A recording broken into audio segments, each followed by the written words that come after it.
hello, comment ça va?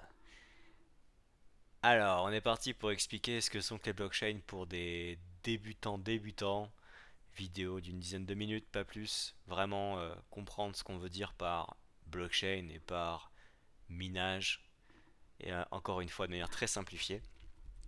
Alors, tout commence avec la notion de fonction de hachage qui permettent de générer des hashes. Donc, on va se concentrer sur la fonction SHA-256 pour nos exemples, qui est celle qui est utilisée pour Bitcoin et Ethereum. Donc une fonction de hachage, en fait, c'est une fonction mathématique qui a certaines particularités. Elle transforme un message de taille arbitraire en un message de taille fixe. Ici, on peut voir que, ici, quand j'écris des caractères dans data, le hash ici, ça le fait varier, mais jamais on a plus de caractères que 256 caractères. Voilà. Donc transforme un message de taille arbitraire en un message de taille fixe, qu'on appelle un condensé en français. Bref, elles sont employées dans pas mal de domaines, notamment pour les mots de passe et notamment les blockchains. Quelques particularités des fonctions de hachage, elles sont rapides à calculer. Donc voilà, c'est pas long pour un ordinateur à calculer. Elles sont non réversibles, c'est-à-dire que à partir de là, je peux pas retrouver le message initial. Donc par exemple, si j'ai mon mot de passe, voilà, et bien à partir de ça, je peux pas retrouver mon mot de passe sans faire des calculs quasiment impossibles qui dureraient des milliers d'années. Voilà, on ne peut pas repasser de la sortie vers l'entrée. Elles sont résistantes à la falsification. Donc en fait, ça permet de, si jamais j'altère mon message en mettant mon mot de passe et mon mot de passe avec un D, et bien ici j'ai complètement changé mon hash. Et ça, je vais l'illustrer avec un exemple, avec une image, ça vous parlera mieux. Et enfin, résistant en collision, c'est-à-dire que pour deux messages donnés, on n'a pas le même hash. Si ça arrive, ça donne des failles de sécurité et peut donner potentiellement des lieux à des attaques. Et jusqu'à aujourd'hui, on a vu aucune collision sur le SHA-256. C'est une bonne nouvelle parce que c'est là-dessus que repose Bitcoin et Ethereum. Voilà, donc pour illustrer mon exemple, plus qu'avec un message mais avec une image, ce sera plus évident. Donc ici, euh, voilà, prenons cette image de Mona Lisa. Voilà, image de Mona Lisa, splendide. Elle est magnifique et on va du coup euh, aller regarder son H avec la fonction SHA-256. Hop, et elle s'appelle monalisa.jpg ici. Voilà, on se retrouve avec un H qui commence par BE3D et qui finit par 99A. Si jamais je duplique monalisa.jpg, je vais l'appeler pour c'est plus facile Mona Lisa 2 et que je calcule le hash de Mona Lisa 2.jpg, je me retrouve avec le même hash, forcément c'est le même fichier derrière. En revanche, une altération de cette image, par exemple en transformant Mona Lisa en Terminator, comme ça, Mona Lisa 2.jpg a été modifié. Si jamais ici je viens chercher le chat 256 de Mona Lisa 2, je me retrouve avec un hash qui a complètement changé. 89.7 qui finit par 5A0 au lieu de BE3 et 99A. Donc finalement la signature du fichier image de Mona Lisa 2 diffère de la signature du fichier Mona Lisa 1 et sans aller consulter l'image en faisant un zoom sur chaque pixel ou en faisant un comparateur d'images de pixel à pixel, juste en regardant la signature générée par cette fonction de hachage, je vois que le fichier est différent. Ça peut permettre notamment de vérifier que le fichier que vous avez téléchargé sur internet, il n'est pas corrompu. Par exemple, typiquement, je sais pas moi, vous voulez télécharger un antivirus, par exemple, qui est censé vous aider. Vous pouvez vérifier que la signature de cet antivirus, de ce fichier .exe, correspond bien à celui que le site indique. Comme ça, personne n'a pu intervenir pour y placer un joli petit virus au milieu. Pour en revenir au blockchain, donc il dit blockchain dit bloc.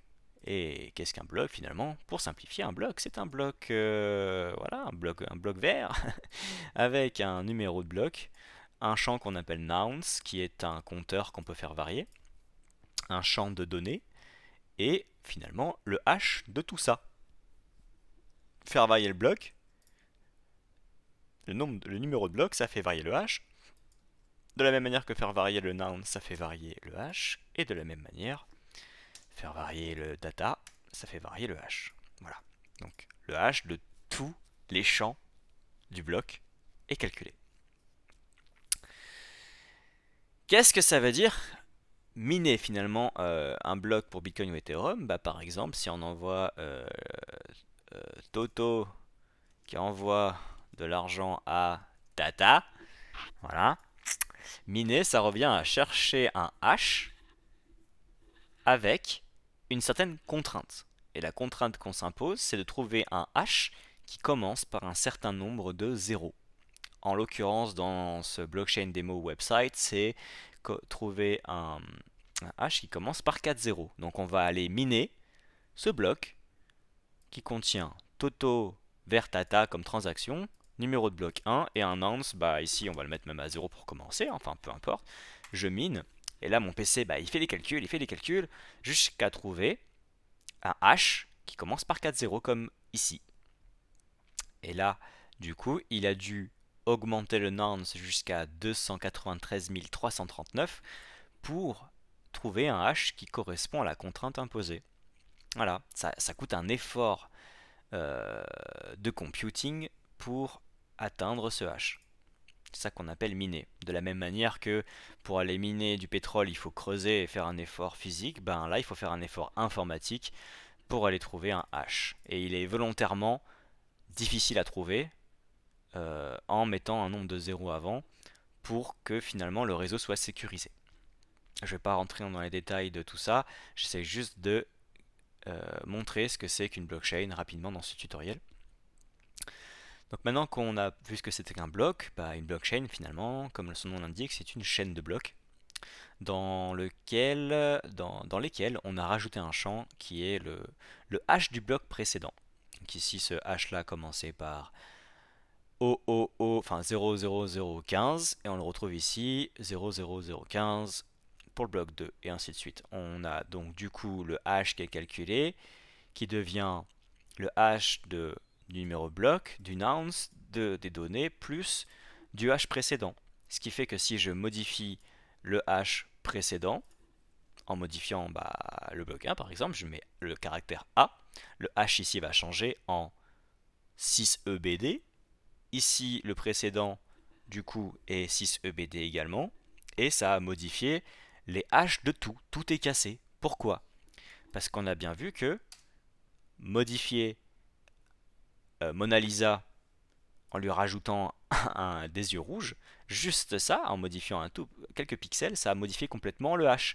De la même manière, rajouter un caractère dans data ici, rajouter un A, ça vient complètement modifier le hash. Et donc, comme le hash du bloc 1 est changé, dans le bloc 2, le hash du bloc précédent, c'est le même, c'est celui qui est là, ça vient casser le hash ici. Et donc du coup on a cassé très facilement la contrainte des 4 zéros dans un premier temps, puis en plus on a modifié complètement les hashes. Donc si on voulait modifier la blockchain, il faudrait reminer à partir du bloc 1 pour retrouver 4 zéros avec finalement ce contenu avec le A. Et modifier du coup à chaque fois les blocs suivants. Pourquoi? Parce qu'en ayant modifié le champ bloc précédent, alors là il n'a pas réussi à trouver, je ne sais pas pourquoi.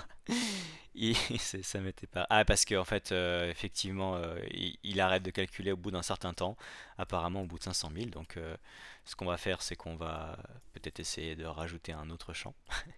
Enfin, je vais pas m'amuser à reminer tous les blocs, mais c'est juste pour illustrer que c'est compliqué. Là, il a réussi à trouver, au bout du 108e, 108 millième, que modifier le hash d'un bloc va modifier le bloc suivant parce qu'il y a le champ du bloc précédent qui y est, et ainsi de suite. Donc si on veut pouvoir être accepté dans la blockchain, il faut l'une des contraintes, c'est de respecter ces 4 zéros. Et donc c'est ce que là je suis en train de faire pour tous les blocs. Voilà. Mais si c'était si simple de réécrire l'histoire d'une blockchain, eh ben on se serait fait hacker tous nos Ethers et Bitcoin. Donc il y a bien quelque chose qui nous protège. Et c'est le consensus. Parce que c'est pas parce qu'un mineur dit des bêtises que la blockchain est corrompue. Non, non, non. Prenons l'exemple d'un cas, on va même directement se mettre sur ce cas-là. Donc par exemple ici, on a une blockchain partagée par trois mineurs, peer A, peer B et peer C. Chacun en est au bloc numéro 5. Et à chaque fois, il y a une liste de transactions dans les blocs. Qu'est-ce qui se passerait si jamais peer A, le mineur peer A, était mal intentionné? Et par exemple, prenons cette transaction qui a l'air juteuse de 867 $. Il voulait se l'attribuer à la place de Stresser pour que Captain Louis Renault lui envoie ces fameux 867 $. Qu'est-ce qui se passerait? Eh bien, on vient modifier le contenu du bloc, et donc, du coup, fonction de hachage, on se rappelle, ça vient modifier le hash. Le hash, bah, ici, ne commence plus par 4.0, c'était extrêmement probable, parce que c'est quand même vachement dur à trouver comme solution. Et donc, il est obligé de, pour être accepté par le réseau, de reminer les blocs. Donc déjà, on peut imaginer qu'aller altérer un bloc ancien coûte beaucoup de compute parce qu'il est obligé d'aller reminer tous les blocs depuis aujourd'hui jusqu'au bloc qu'il souhaitait altérer.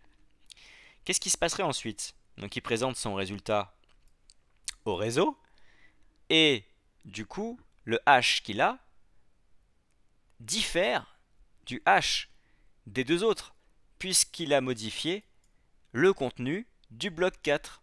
Ici son hash lui commence avec 541F. Là où c'est des autres commencent par C03019. Pareil pour le peer C, C03019. Donc à ce moment-là, quand peer A veut présenter son résultat à la blockchain, les autres mineurs vont lui dire hop hop hop, non non non non, il y a un problème avec ton hash, c'est pas le bon. Ton résultat n'est pas accepté. Pars très loin, va-t'en. Et c'est ce qui se passe pour protéger finalement la blockchain tant que la majorité du réseau est en accord, ceux qui mentent n'ont pas leurs résultats acceptés par le réseau. C'est ce qui fait que c'est extrêmement dur d'attaquer Bitcoin aujourd'hui, par exemple, parce que pour attaquer Bitcoin, il faudrait du coup posséder plus de 50% de la puissance de calcul du réseau. Il faut bien comprendre que aujourd'hui, la puissance de calcul de Bitcoin, pour l'alimenter, c'est plus que l'électricité d'un seul pays, tellement il y a de mineurs aujourd'hui. Et donc, pour l'attaquer, il faudrait déjà posséder le matériel, donc des ordinateurs extrêmement chers, qui soient capables de fournir plus de 50% de la puissance de calcul de réseau pour pouvoir l'attaquer.